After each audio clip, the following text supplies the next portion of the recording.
आप सबको मेरा नमस्कार। और जो हम कहना चाहते थे मुझे लगता है इस वीडियो ने कह दिया है, लेकिन कुछ बातें कहनी, सुननी और बोलनी जरूरी है, क्योंकि जब आंखों के सामने षड्यंत्र होता है तो उसका पर्दाफाश भी होना चाहिए। राहुल गांधी भारत की राजनीति के प्रमुख नेताओं में से एक हैं। पहले सत्तारूढ़ दल में रहते हुए और फिर विपक्ष में रहते हुए उन्होंने आम जनता की आवाज बुलंदी से उठाने का काम किया है। 4 बार के चुने हुए इस देश के सांसद हैं, और जब 4 बार का चुना हुआ इस देश का सांसद एक विदेशी धरती पर कैम्ब्रिज यूनिवर्सिटी जैसे विश्व विख्यात शैक्षिक संस्थान में अमेरिका और चीन के बीच चलते द्वंद्व में भारत की क्या अहम भूमिका हो सकती है और भारत के लोकतंत्र की चर्चा करते हैं, तो मुझे लगता है कि वो इस देश का मान बढ़ाते हैं, इस देश का सीना चौड़ा करते हैं गर्व से, और इस देश के लोकतंत्र के, इस देश के मूल्यों के ध्वजवाहक बनते हैं। उन्होंने कैम्ब्रिज यूनिवर्सिटी में, जिसकी एक बड़ी लेगेसी है, 1206 में स्थापित हुई थी कैम्ब्रिज यूनिवर्सिटी, और वहां पर पढ़ने वाले लोगों में स्टीफन हॉकिंग और चार्ल्स डार्विन, पंडित नेहरू और राजीव जी जैसे लोग हैं। और यहां पर बताना जरूरी है कि ये राहुल जी का भी आल्मा माटर है, वो कैम्ब्रिज में पढ़े हैं। और वहां पर as visiting fellow at the Cambridge जज बिजनेस स्कूल जब वो वक्तव्य देते हैं कि भारत की एक अहम भूमिका है एक स्ट्राइफ रिडन, एक डाइवर्जेंट दुनिया में अमेरिका और चीन की खींचतान में भारत समन्वय स्थापित कर कर एक मजबूत स्तंभ बनेगा, तो मुझे लगता है यह देश के लिए गौरव की बात है। यह देश के लिए गौरव की बात है कि विदेशी धरती पर महात्मा गांधी की आवाज को गुंजाने का काम राहुल गांधी ने किया कैम्ब्रिज में। उन्होंने बताया कि हमारे देश के क्या मूल्य हैं जिस पे हमारा संविधान बना है और हमारे राष्ट्र का निर्माण हुआ है। लेकिन भारतीय जनता पार्टी, उनके आईटी सेल, उनके बददिमाग प्रवक्ताओं, उनकी समझ, उनकी सोची छोट और क्षुद्र राजनीति इन बातों को समझ नहीं सकती है। और अब मैं सिलसिलेवार तरीके से आपके सामने कुछ तथ्य रखना चाहती हूं। सवाल जवाब के दौरान अगर आप उसको डिस्प्यूट करना चाहिए तो बिल्कुल करिएगा। कांग्रेस पार्टी की प्रवक्ता होने के नाते टीवी डिबेट्स पर जाना होता है शाम को, और कल पूरे दिन भारतीय जनता पार्टी, उनके बददिमाग प्रवक्ता, उनके विक्षिप्त मंत्री लगातार लगे हुए थे। विदेशी धरती पर राहुल गांधी जी ने क्यों बोला, विदेशी धरती पर राहुल गांधी जी ने पेगासस का जिक्र क्यों किया। लेकिन ये सारे मामले धराशायी हो गए, क्योंकि अपने राहुल गांधी जी तो लोकतांत्रिक मूल्यों की बात कर रहे थे। इनके आका ने तो ऐसी ऐसी बातें करी हैं कि सिर शर्म से झुक जाए।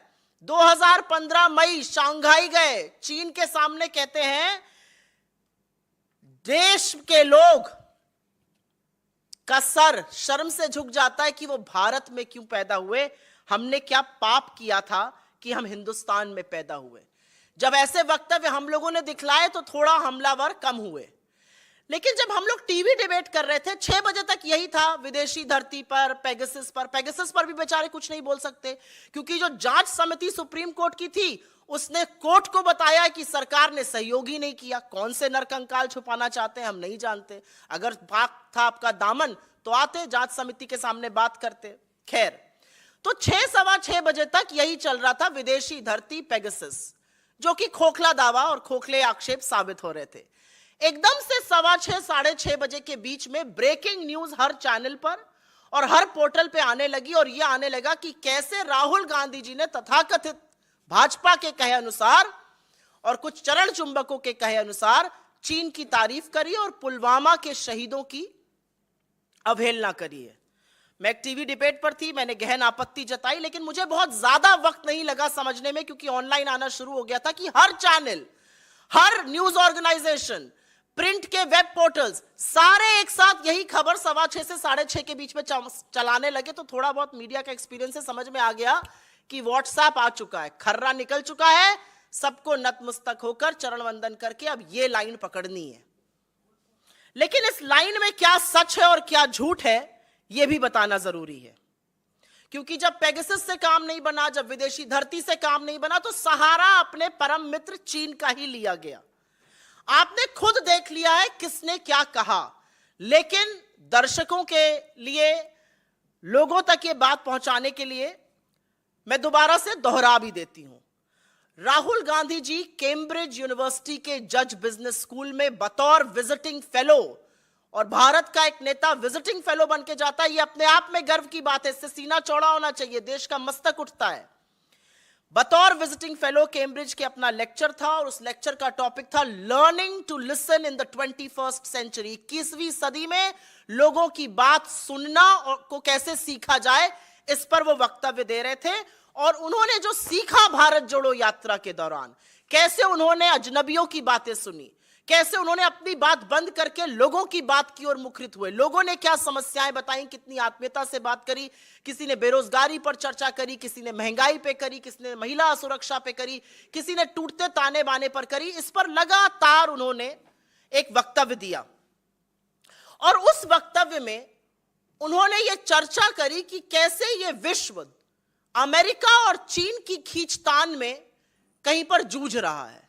और उन्होंने यह भी बोला कि इसी जूझते हुए विश्व में और इसी परिवेश में भारत की एक अहम भूमिका होगी, भारत की का एक अहम किरदार होगा, एक अहम भूमिका होगी, और भारत की भूमिका होगी समन्वय स्थापित करने की, लोकतांत्रिक मूल्यों को इस विश्व को याद दिलाने की। उन्होंने आपने सुना भी, उन्होंने इस वक्तव्य में यह भी कहा, उन्होंने अमेरिका और चाइना की तुलना करी, अमेरिका के इनोवेशन की, चाइना के आईपी रेगुलेशन की। उन्होंने तुलना करी कि कैसे अमेरिका जो इकोनॉमी बना, the land of the free, और कैसे चीन जो था उसने प्रोडक्शन दुनिया का वहां पर लाया।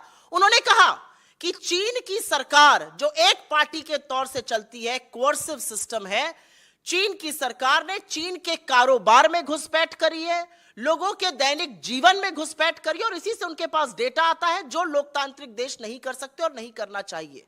उन्होंने कहा कि चाहे आर्टिफिशियल इंटेलिजेंस हो या साइबर वॉरफेयर हो, उसकी आधारशिला यहीं से आती है कि अनलाइक जो कॉरपोरेशंस अमेरिका ने बनाई, चीन ने उन कॉरपोरेशंस में सरकार को, तंत्र को घुसेड़ने का, लोगों के जीवन में घुसने का काम किया। और पुरजोर तरीके से कहा कि भारत की क्या अहम भूमिका होगी। उन्होंने आगे एक बहुत अहम बात कही जो हमने दिखाया। उन्होंने कहा दुनिया के लोकतांत्रिक देशों में 21वीं सदी में उत्पादन मतलब मैन्युफैक्चरिंग होनी ही पड़ेगी, क्योंकि जो मैन्युफैक्चरिंग की हब चीन बन गया है अपने कोर्सिव सिस्टम से, बलपूर्वक, कोई चू नहीं कर सकता, किसी की जमीन चली जाए कोई चू नहीं कर सकता लेबर लॉज के खिलाफ, जिसको उन्होंने कोर्सिव सिस्टम आपके सामने मैंने दिखाया। उन्होंने जिसको कोर्सिव सिस्टम कहा, उन्होंने कहा विश्व के लोकतांत्रिक देशों में इंक्लूडिंग भारत में आपको उत्पादन बढ़ाना पड़ेगा, जिससे लोगों को नौकरियां मिले, जिससे आय बढ़े, जिससे लोग क्रियान्वित हों। और यह इसलिए करना पड़ेगा क्योंकि आर्थिक असमानता इतनी बढ़ गई है। 1% देश के पास 40% संसाधन है। आर्थिक असमानता, बेरोजगारी, गरीबी का नहीं तो गुस्सा ऐसा फूटेगा कि संभाले नहीं संभलेगा। और इसीलिए लोकतांत्रिक देशों में उत्पादन बढ़ाना अनिवार्य है, नहीं तो एक आपदा बनती नजर आ रही है। इससे किसी को क्या आपत्ति हो सकती है, यह मेरी समझ के बाहर है। असल में तो अगर मैं सरकार में हूं तो मैं कहूं बिल्कुल सही बात कर रहे हैं। लगातार 2 तिमाही से मैन्युफैक्चरिंग नेगेटिव में चल रही है। जीडीपी का डेटा 4.4 पर आ गया है, और यह सुनने को तैयार नहीं है। इससे क्या आपत्ति है मुझे नहीं पता। और अब बात कर लेते हैं उस अमर प्रेम कथा की, जिसके आपने कुछ अंश देखे। और वो ये मेरे शब्द नहीं है, ये मोदी जी के शब्द हैं। वो कहते हैं कि 2 वैश्विक नेताओं की, शी जिनपिंग की और उनके बीच में कितना अपनत्व है, कितनी आत्मीयता है, ये लोगों की समझ से बाहर की बात है। बिल्कुल सही कह रहे हैं, हम नहीं समझ पा रहे हैं इस बात को कि ऐसी कौन सी गलबहियां, ऐसा कौन सा इश्क है, ऐसा कौन सा प्रेम है, ऐसी कौन सा भाईचारा, ऐसी कौन सी आत्मीयता है कि इस देश का प्रधानमंत्री 20 जांबाजों की शहादत के बाद चीन का नाम नहीं ले पाते हैं। इस देश के प्रधानमंत्री साबरमती के तट पर झूला झूलते हैं शी जिनपिंग के साथ, महाबलीपुरम में शहनाई सुनते हैं, बाली जाते हैं तो 20 जांबाजों की शहादत का हिसाब नहीं मांगते हैं, खाना छोड़कर जी हजूरी में लाल शर्ट पहनकर बजाय लाल आंखों के खड़े हो जाते हैं। इस देश के चुने हुए प्रधानमंत्री की चीन से यह आत्मीयता है कि नाम लेना तो दूर, कोई घुसा हुआ नहीं कहकर उनको क्लीन चिट भी दे देते हैं। और कितना दुर्भाग्य है इस देश का कि चीन का पीएलए और हमारे प्रधानमंत्री एक ही भाषा बोलते हैं, कोई घुसा हुआ नहीं है। लेकिन हमारे पेट्रोलिंग पॉइंट्स बफर जोन बन गए हैं। 20 जांबाजों की शहादत का बदला हमने $100 बिलियन व्यापार घाटा बढ़ाकर दिया है। इन सब बातों का जवाब कौन देगा? इन सब बातों का एक ही जवाब है, ये प्यार ना होगा कम, सनम तेरी कसम। यही कहना चाह रहे हैं मोदी जी शी जिनपिंग से। मैं नहीं कह रही हूं, ये मेरे शब्द बिल्कुल नहीं है, ये मोदी जी के शब्द है कि हमारा ऐसा नाता है, वो वड़नगर आए तो फिर वो फलाना हुआ। ये समझ नहीं पाएंगे लोग कि दो लोगों में कितनी आत्मीयता हो सकती है। ये मेरे शब्द नहीं है, ये मोदी जी के शब्द है। उनसे 2 हाथ आगे। हमेशा ऐसा होता है ना, आका कुछ करता है तो जो प्रजा होती है वो 2 हाथ आगे निकल जाती है। उनसे 2 हाथ आगे इस देश के विदेश मंत्री श्री जयशंकर जी निकल गए। आपने देखा, मैं फिर से, ना मेरे शब्द है ना कांग्रेस पार्टी के शब्द हैं, श्री जयशंकर जी ने अपने इस इंटरव्यू में कहा, 2 हाथ आगे निकलकर, और हमारे सेना के मनोबल को गिराने का काम किया जब वो कहते हैं हम छोटी अर्थव्यवस्था है, वो बड़ी अर्थव्यवस्था है। आपको लगता है हम उनसे लड़ सकते हैं? बिल्कुल सही कहा राहुल गांधी जी ने। जब आजादी का आंदोलन हम लड़ रहे थे और शहादत दे रहे थे तो हमने ये नहीं सोचा था कि ब्रिटेन की हुकूमत बड़ी है, ब्रिटेन की अर्थव्यवस्था बड़ी है, उनसे हम कैसे लड़ेंगे। हमने सत्य और अहिंसा और देशभक्ति और राष्ट्र प्रेम के बल पर इस सरकार के ब्रिटानिया हुकूमत को घुटने टिकवाकर इस देश से विदाई करा दी थी। लेकिन ये लोग नहीं समझ सकते, क्योंकि आप जानते हैं कि उस समय माफीनामे और मुखबिरी की जा रही थी। मैं एक और बयान, और ये मेरे लिए थोड़ा सा व्यक्तिगत है क्योंकि मैं वहां पर थी, तो मैं जरूर इस बात का भी उल्लेख करना चाहती हूं। यह बात है पुलवामा वाले बयान की। आप विपक्ष के नेता को पॉलिसी पर, विपक्ष के नेता को उनके वक्तव्यों पर बिल्कुल घेरिए, लेकिन आप विपक्ष के नेता को घेरने का काम लोगों की जो शहादत हुई है उसके बल पर करेंगे तो यह स्वीकार्य नहीं है। राहुल गांधी जी ने कहा अपने व्याख्यान के दौरान कि जब हम भारत जोड़ो यात्रा करते हुए कश्मीर पहुंचे तो कश्मीर में हिंसा का माहौल है, कश्मीर में इंसर्जेंसी है, क्या सरकार इससे नकार सकती है? यह अलग बात है कि पूरी की पूरी सरकार, पूरा तंत्र एक पिक्चर का प्रमोशन करेगा, लेकिन कश्मीरी पंडितों को चुन चुन कर मारा जाएगा और उस पर सरकार एक शब्द नहीं बोलेगी। 6 महीने से वो आंदोलन कर रहे हैं, एक बार उनसे चर्चा नहीं की जाएगी। कश्मीरी पंडितों ने हमें आकर जो कैमरा पर कहा कि हमें सिर्फ और सिर्फ कैनन फॉडर और वोट बैंक के लिए यूज किया जाता है, हमारे लिए मोदी सरकार कुछ नहीं करती, यह असलियत है, यह सच है। तो राहुल गांधी जी ने कहा कि हम भारत जोड़ो यात्रा करते वक्त जब कश्मीर पहुंचे तो सुरक्षा कर्मियों ने हमसे कहा कि आप यहां मत चलिए, यहां पे असुरक्षा है, आपके ऊपर हैंड ग्रेनेड पड़ सकते हैं। लेकिन इन बातों के बावजूद उन्होंने कश्मीर में चलना कबूल किया।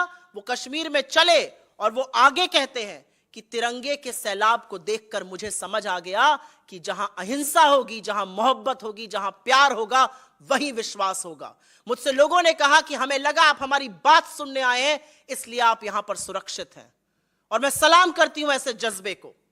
और उस पर भी, और इस पर मैं थोड़ा सा कोट करना चाहूंगी, राहुल गांधी जी ने बिल्कुल क्लियरली कहा अपनी फोटो को दिखाते हुए, there is me putting flowers on the spot where almost 40 soldiers were killed by a car bomb.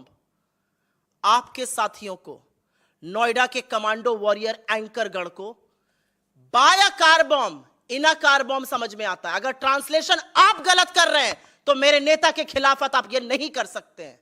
Rahul Gandhi ji ने कहा 40 सैनिक जहां पर मारे गए, एक कार बॉम्ब से 300 किलो आरडीएक्स जब आया और 400 जवान वहां पे मारे गए, उस स्थल पर जाकर उन्होंने पुष्प अर्पित किए। इस बयान पर भी आप राजनीति करिएगा, इस बयान पर भी आप ओछी, गंदी, अमानवीय राजनीति करिएगा। आप भले पुलवामा ना गए, और मैं कहना नहीं चाहती थी, जब पुलवामा में सैनिकों की शहादत होती है तो अमित शाह जी इलेक्शन रैली करते रहते हैं। हमने अपने सारे कार्यक्रम स्थगित कर दिए थे। अमित शाह जी इलेक्शन रैली करते हैं और इस देश का चुना हुआ प्रधानमंत्री man versus wild Jim Corbett में बेयर ग्रिल्स के साथ शूटिंग करते रहते हैं। तमामों घंटे के बावजूद भी प्रधानमंत्री मोदी ने अपनी शूटिंग नहीं रोकी, और जब पुलवामा में सैनिकों की शहादत हुई तो प्रधानमंत्री को कोई उनकी शूटिंग से डिस्टर्ब नहीं कर पाया था। हमारे नेता ने जाके वहां पर पुष्प अर्पित किया, आप उस पर हमें बोलेंगे? इस पर तो हम आपको ऐसा मुंह तोड़ जवाब देंगे कि आपको छुपने की जगह नहीं मिलेगी। और अंत में मैं एक बात जरूर कहूंगी कि कैम्ब्रिज यूनिवर्सिटी जैसे विश्वविख्यात संस्थान में जो 1206 में स्थापित हुआ, और जैसा कि मैंने आपको बताया जहां पर leading luminaries of our times पढ़कर निकले, चाहे उसमें पंडित नेहरू हो, चाहे राजीव जी हो, चाहे चार्ल्स डार्विन हो, चाहे स्टीफन हॉकिंग हो, चाहे अमर्त्य सेन जी की एसोसिएशन रही हो, एक जबरदस्त इंस्टीट्यूट है ये। और यहां का एक एलुमनाई, उनका एल्मा माटर है, वो खुद वहां पर पढ़े हुए हैं। वहां पर जाकर जब वो भारत के ध्वजवाहक बनते हैं, जब वो भारत की अहम भूमिका की दुनिया में बात करते हैं, तो सिर्फ एक बात समझ में आती है, भारतीय जनता पार्टी के आरोप और उनका जो विद्रूप राजनीति है, वो या तो उनको समझ में नहीं आया कि वो क्या कह गए, लेकिन मैं उनको जरूर कहूंगी, नफरत के इस बाजार से निकलिए, अपने ज्ञान चक्षु खोलिए, अपने ऊपर एक एहसान करिए, वो 1 घंटे 1 मिनट का वक्तव्य सुनिए, आप भी बहुत सीखिएगा, इस देश को सिखाइएगा और अपने बच्चों को सिखाने लायक रहिएगा, क्योंकि चीन पर सवालों की बौछार है और उन सवालों से आप बच नहीं सकते, यह भी एक तथ्य है। I will very briefly